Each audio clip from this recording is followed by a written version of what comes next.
So this quick session last night was a little bit about circling, and then a lot about some of you drooling like, "Oh, Decker has repressed pain and hurt." I was kidding.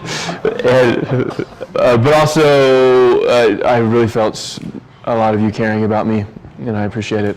And it was actually cathartic for me. I couldn't feel it until afterwards to just sit and talk about myself and have you all interested.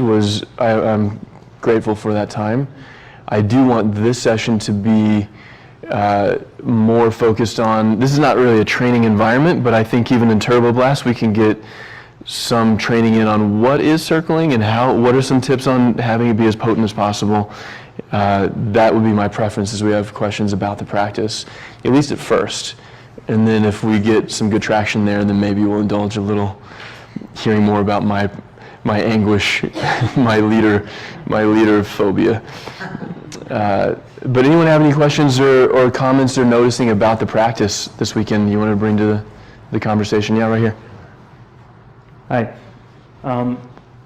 So this isn't something I might have noticed it a little bit this weekend, but it's more something I've noticed practicing at home and with my peeps and everything. Yep. There's this phenomena or something that happens where we do a lot of shorter circles, like 20, 30 minutes, and there's something that happens where when we were doing 20-minute circles, we would end the circle and we felt like we were just kind of like finding our way. We were just kind of hitting our stride and then we had to finish.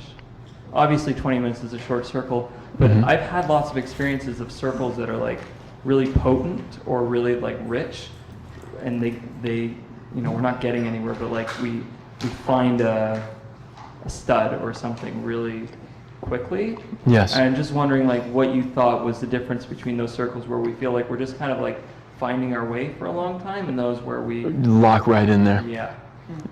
Well, one thing we can experiment with is right now, the way you're occurring to me is you seem distinctly upright and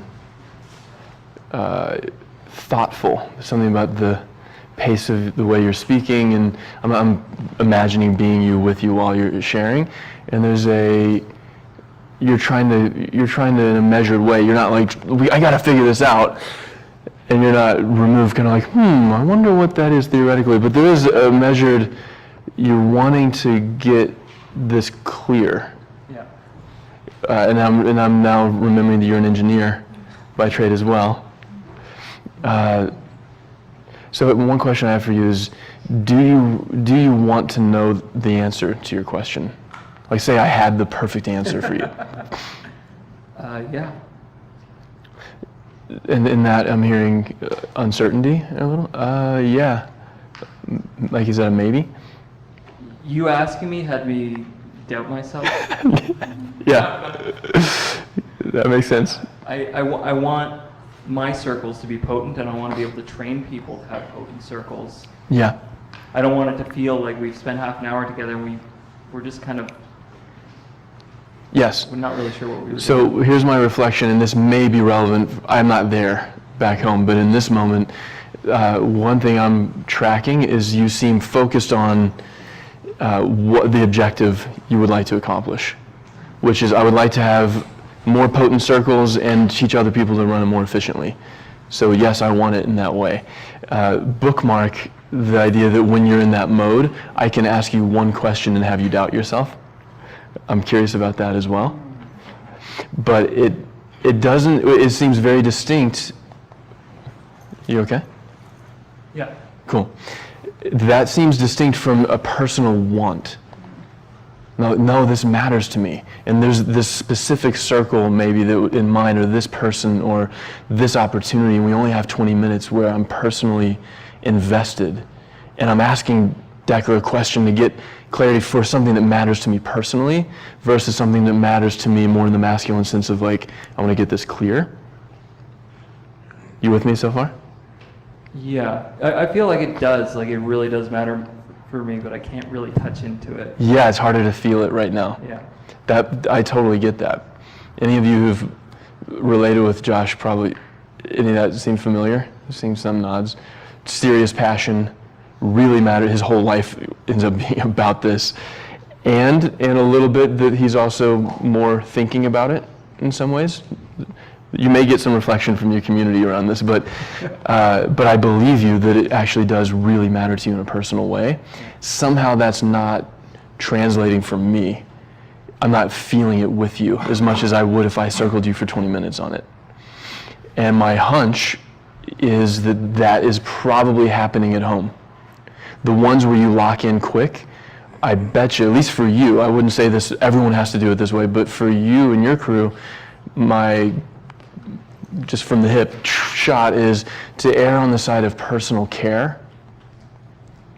And if the circle doesn't seem to be going anywhere, that matters to me. I want to feel as much as I can with you, as opposed to, man, what are we doing wrong with this circle? How could we have this circle be more potent in a more yang, more conceptual sense? Yeah. You with me? Yeah. More on the personal. It reminds me of Burning Man. One of my insights from Burning Man, and I'm still releasing heat. We're out there for 2 weeks, so my whole body is just glad that it's not hot in Boulder right now. But one thing I got was Burning Man makes everything a big deal because so much energy and time, and you only get one a year, and here's the week, and it flies by, and then the burn's almost here, and I wanted to learn how to drum, but I also wanted to see the sunrise, and what about my new lover, and what about my art car, and it puts so much potency on letting things matter a lot, and seeing where my priorities really are, and seeing what it takes to really create what I want, or I yearn for, or what we're committed to, and I think circling can be that too. We have 20 minutes. And how much can we let it matter what's here? Without trying to fix or shame what's here, can we still let it matter? And let's just leave it at that for now. Thank you. Yep. Maya. In relationship to this, I have this question. A little closer. What is your advice to a deeply introverted person like me in relationship to what you just talked about, that immediate responsiveness? That's really hard for an introvert. I like that question. That question, I don't have a good answer for that question yet. And I've been meaning to try to have one because of Josh Levin lamenting his introversion all the time, and like it's like a badge of honor. And I'm a little bit with McNaughton sometimes, where I'm suspicious, like, is he actually that introverted, or is that just what happens when he holds back, or like, and then other times like, no, actually I relate to him, and I'm recharging with privacy, which is the opposite of how I used to be. So I don't know. I'm not sure if I can make something up real quick. Throw something out. I trust your intuition. Well, I trust you to agree or disagree with whatever I say and still make it useful, maybe. I'll make it short. If I'm in a circle and I'm feeling drained being there just by being relational in any way, that is a pickle, because that isn't necessarily anything to do with the particular people in the circle. So it may or may not be relevant. That may be me just bringing attention to myself and not to what's actually arising in the circle. So I'm with you on the dilemma. If I had advice, I think you would have to find some way to stay in touch with your choice to be there. You know, what would have an introvert be in the circle in the first place, right? There's some yearning there, yeah? Some draw. I bet it's super tender, like it's one of those high frequencies that's so delicate, like piccolo or something, like where, yeah, it's so delicate that you would have to speak differently than a lot of people in the circle. You may have to ask for a pace or a volume so that you could be heard also, but where you could feel your reason for being there and have that be a part of the the tapestry of how the circle goes, somehow. But if you get to the moment where you can't feel your desire to be there anymore, you probably shouldn't be there. And I think that is it's just harder for an introvert than an extrovert. It's just an extra hurdle to really participate in it. I'd give that a 7 out of 10. But it's a start. Let's continue with that together because I'm curious too. Who else? Ryu. Yeah, I just have a question, I guess kind of a bit around technique. I am, like, one of the things I've been tracking is how well you or kind of Guy, when you perceive something or when you notice something, like how accurate you are with like the word that you use to describe it. Yeah. And how well that lands. Yeah. And and how I've struggled in circles sometimes for like 20 or 30 minutes being like, is it that word? Is it this word? And then we finally get there. It's like, why did it take me so long to figure out what that word is? And I'm just curious if you have any hint, maybe for me or for yourself, how you develop that capacity, that accuracy, and that fine attunement. Well, first of all, I relate that I'm a little puzzled and sometimes turned off by how important the word is, but it really does seem to make a difference a lot of times when someone says that I seem lonely or melancholy, and I'm like, oh, I feel kind of seen, but then someone else is like, it's, maybe, let me track an actual circle for a second. It's not devastated, but it's barren. It feels barren in this place with you. And they say the word barren, and suddenly I'm sobbing and kind of laughing a little bit. And why did I have to have barren instead of desolate? Or does it really? Do we have to be picky about the syntax here? But it does often help things land. And I've seen people, and I'm thinking of Shayna nodding, and other people who do the same thing, sometimes with vocabulary, but other times with a tone. They'll just make the sound of what it feels like. Or other people will use an imagery. One of my most valuable allies and peers, when I circled him, I couldn't come up with the word, but I had this image of this eagle. And his wings had been caught somehow, but they'd burst open, flying. And I didn't have a word for it. I just had that image. So I think you're going to have to find your own style.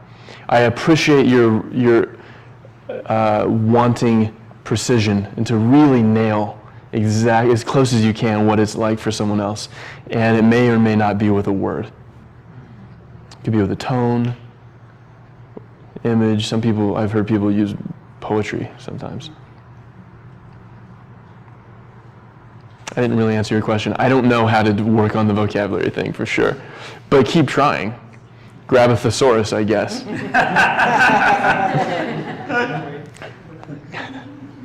Thank you. Right here in front. Oh, nice. I've noticed in leading circles recently that a common stuck point, or when things seem to feel hazy or stuck for me, when I look back and say a debrief or think about it later, is that there was something that I was holding on to that I didn't reveal into the circle.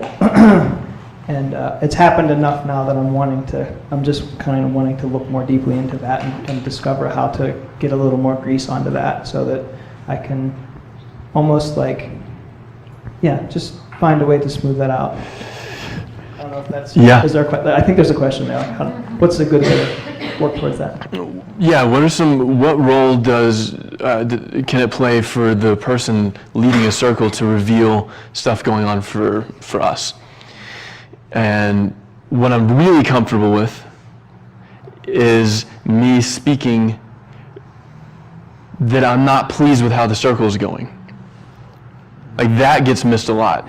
This circle seems like it's basically a circle, not how I would have chosen to spend this hour with you, but not bad.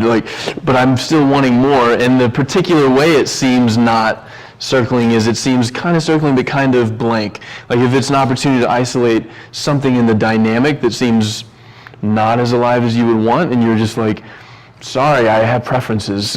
I'm very comfortable with that as long as you're practiced in the ability to speak what you're noticing as if you wouldn't have it any other way.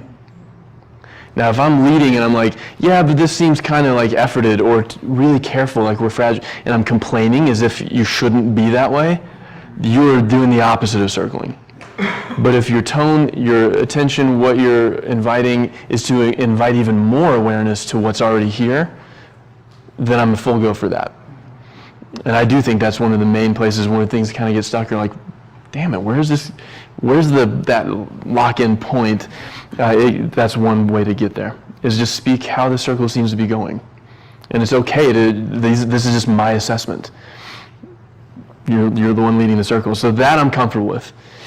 The other realm where it's like, I have a personal thing going on about you and what you're sharing or how you're being with your circle or something, I've seen that be really killer. And in AMP, the AMP women are masterful at their own personal stuff, their own response and reaction. And oftentimes guys are like, I cannot tell you how many times I've heard that from women. Or I'm sure women would have told me that if they cared enough to bother to tell me. So I think it can, if I don't feel like I can trust you, or you seem like your attention's more on yourself than everybody else. I know it's your circle, but like that kind of content, is that the kind of stuff you think you're holding on to when you're leading? As a judgment or a personal assessment? I think for me, oftentimes it's just something going on inside of me, like I'm some fear or some limitation or possibly some judgment. Interesting. Okay, so I'm going to I'm going to keep moving, but this just dynamic, yes. Personal assessment of you, yellow flag, could be really fucking good and could be a lot more about you than them, really easily. And then the third one of like, I'm feeling really tight right now.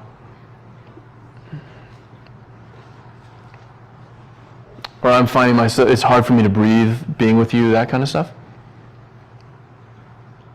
I have to see you circle. I think that's safe to at least experiment and see. But I would really actively, if you're going to do that and reveal something about you, but you're circling them, really make sure your attention is at least as much on them as on yourself. So, yeah, I don't know what it is, but I feel it's easier for me to be silly when I'm with you, when my attention's with you. I don't know what that is. And I'm revealing that in me, and I'm at least as much with you and seeing how that lands for you. I feel good about you not just being your service-oriented knight in shining armor thing you do, and actually be more selfish and bring your personal stuff in. I know that. Yeah. Way in the back. Shay. I think this question is developing as you're speaking, but Chelsea and I were just having a bit of a conversation, and I circle at home with people who only are familiar with game nights. And there's a lot of crying, and people will say, this is the most amazing experience, and I want to learn more about this. And then I find myself, when I'm circling with people who know circling, that it's almost like a hostile witness, where they're like, yeah, come crack me open. Huh. And I find myself not wanting to and just go, so what is this? And part of me feels, like Chelsea just said, I feel like you're robbing them if you don't get there. And part of me doesn't want to get there if I don't feel like going for that. Yeah. But I'm not sure if that is a lack of, I don't have 10,000 hours of this, or is it just letting it be and that's whatever is unfolding? Yeah. I'm not sure. It doesn't feel like there's a right or wrong, but maybe there is and I'm just not aware of it. Yeah, I would definitely, in Guy's language, I'd leave the question mark on that one. Notice the impulse to put a period on into that one, then I think there's a polarity there. I think if you get your 10,000 hours in, you may be more likely to be like, look, you got to bring something around. I'm not going to want it more than you do, but other times it has been, what was most real for me is like, I don't want to do all the work here, but I also can't help it. I just care about you, and I want you to want this more than you seem to. And sometimes that's what arises, and I at least challenge you to be honest. So if you're neutral because you're kind of like, I am not going to do all the work here, I would challenge you at least to make sure that you're really feeling that you're enjoying the quality connection you do have with them where you're at. And then from there, you can taunt them a little bit. Actually, I'm loving seeing you somewhat blasé about this whole circle. I'm really enjoying seeing the way that you're grinning there and where you kind of act sheepish. And like, as long as you can make sure you're being with them where they're at, you can cook them and let them, if there is more that they're actually wanting, they're just not letting on, you can just be with them and like, maybe this doesn't matter that much to you. It does matter, help me. Like, it'll erupt out of them if you hold enough space, but stay with them. If you're disconnecting, like, cool, if you don't want it, I don't, and you're not with them, then you're not leading. Yep. Right here, Platts. Hey. Hey. My question is, I know you've mentioned many times, you do work in the corporate or business world. Yep. And my question is, one, what the hell do you do with them? Yeah. And two, how do you describe it to them? Or how does it come about? So what do you do, and how does it come about, or vice versa? Like, how do you say, hey, I'm going to circle you, and it'll be good for your organization? Like, Yeah, let me give you, are you interfacing with businesses some? no, I'm just curious. So what will likely happen, and you're in community and you're in the front of the room fairly regularly, so you're going to meet people who were there for personal reasons, and then they're going to pull you aside afterwards and say, by the way, I would love to have that kind of conversation with my VP of development. It'll start to come up in the business world because you'll interface in the personal world. So it does tend to happen. I use phrases like get people on the same page. I avoid any lingo whatsoever. The world I'm in the kind of .com world, I can cuss and kind of lighten the mood by saying, yeah, I'm pretty good at having people be less shitty to each other. It usually has people chuckle, and and especially because most of us think that everyone else is the one being shitty, and we're not realizing the way that we're not being as good of a colleague as we could. So I've learned how to just speak getting people on the same page kind of language to get to the first conversation. And then I'll give you an example. So, all right, so the principles that I've been a hard ass on for what circling is and isn't are really, really crucial once you get into corporate stuff, especially executive level, where they're accustomed to a certain level of respect and people dance around shit all the time and they might get fired if they don't. And anything where I'm asking a loaded question as opposed to a sincere question, I will definitely get burned quick in the role, because I'm basically court jester. I'm the one saying the stuff that no one wants to say to the CEO, and he's loving that I said it. But the jester is either the king's best friend or his head's on a pike, right? So it's got to be squeaky clean, and it's got to be not shaming at all. Like, I'm so friendly with him, I wouldn't have it any other way, and I respect him too much to dance around the topic, and they just eat that shit up. So the conversation, one potent example, two founders, one is interrupting the other. I pause, which takes a lot of energy to pause, even more energy than 60 people not wanting to stop their curiosity game, and I'm trying to pause them. Way more energy to pause these two people in their thing. And I just wanted to get shared reality of whether it seemed like your co-founder was speaking and you just interrupted him. Does that fit for you? Now, if it's loaded, not going to fly, but when I'm really asking, he responds, well, yeah, actually, I agree, I interrupted him. And I was aware of it. Circling style, and he doesn't know anything about circling. Circling is, it's like, cool, and you don't seem surprised about it or concerned about it. Is that it doesn't seem like you're worried about your co-founder, like he would be offended. No, not at all. And you also don't seem like you're worried about what you missed out on. It's not like, oh yeah, I did interrupt him, but I really needed to. It's more like you interrupted him and you're kind of glad you did. Is that right? That's when it got juicy, where he's like, yeah, well, mainly I just already know what he was going to say. So I I just filled in a few more pieces because now he's going to see that what he was going to say isn't even relevant. I was like, got it. So you already know what your co-founder is going to say. Pretty often, you don't seem surprised right now. Yeah, all the time. I know him. I've known him since middle school. All the time. I generally know what he's going to say before he even says it. Cool. You also don't. I don't want to overdo it because we don't have much time. But he didn't seem at all interested in whether his co-founder agreed that he knew what he was going to say. And by circling very pristinely, no assumptions, really sincerely co-exploring with him, I sealed the exits where we had an experiment to find out, and for him to actually even get to the point where he would want to check anyone's perspective other than his own on what someone else was trying to say. What he thought he was going to say, not at all. You know, his co-founder's like, oh, cool, I'm so glad you checked that out, because no, that's not all what I was going to say. Another round of circling of what came up for him as his co-founder disagrees with him, which culminates, I was like, I can't wait. This is best for, I do this for free just for the book I'm trying to write on corporate consulting, because you cannot make this shit up. The interrupter guy is like a little bit rolling his eyes because he saw this coming. What he knew his co-founder was going to say is true, but now his co-founder is changing it and making up some other thing that he was actually going to say just to spite him. And that started our coaching relationship, was me insisting on shared reality of what is it like to be in a relationship where you actually don't trust your co-founder to even tell the truth if he doesn't agree with what you think he was already going to say.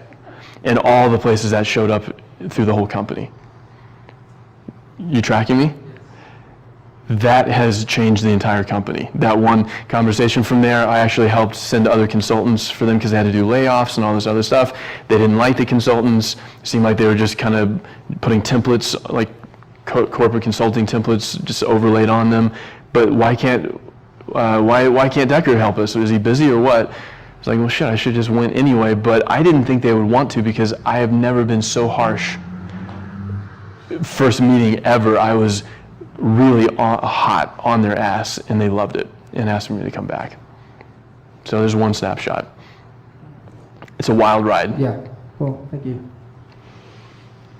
And I hope you guys get in a circle too. Any one of those places where you could easily pop out and be like, what a narcissistic ass.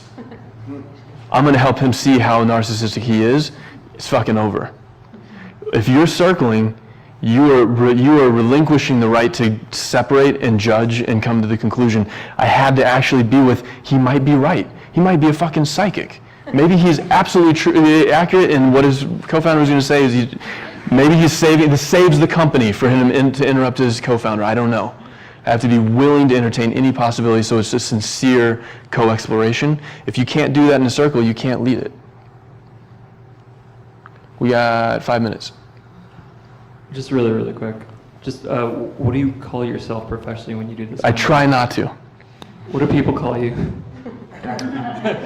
They call me Decker, yeah. Bring in the Decker.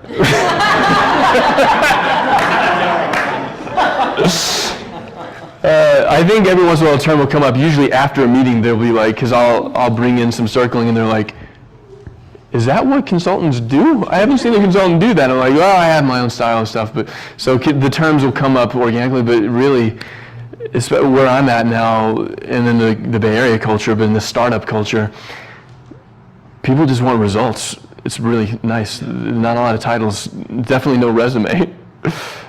Thankfully. And hopefully no Googling me, or they're going to be like, what the fuck? In the back porch.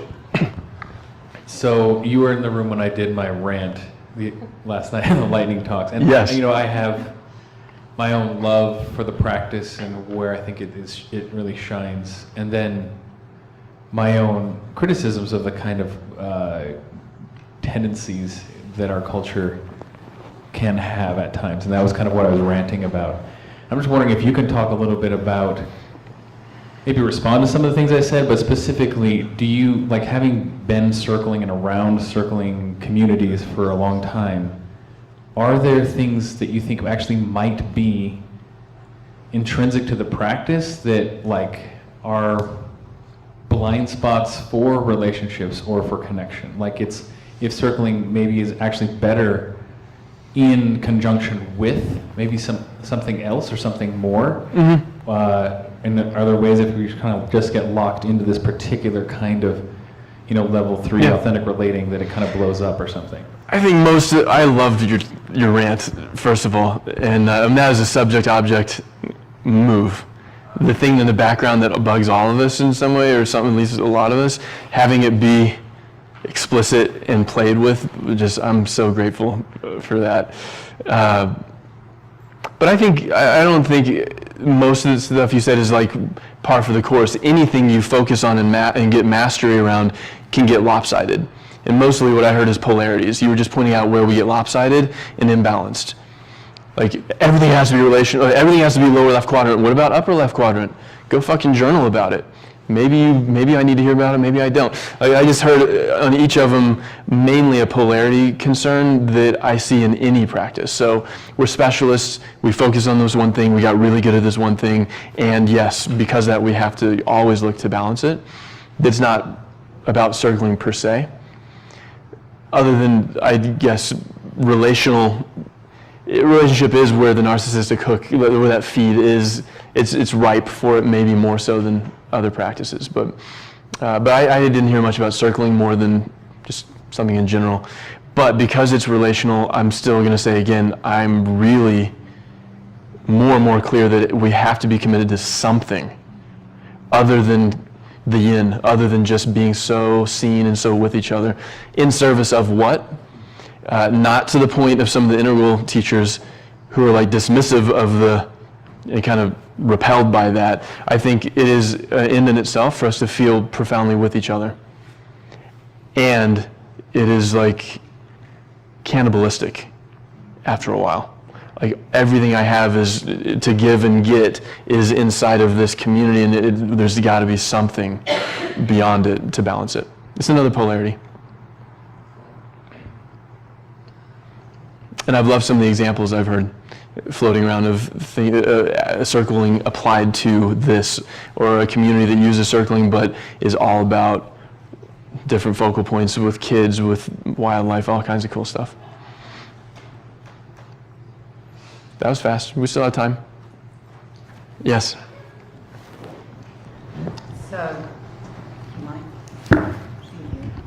So my experience about working in big conflicts within huge development, what is it called?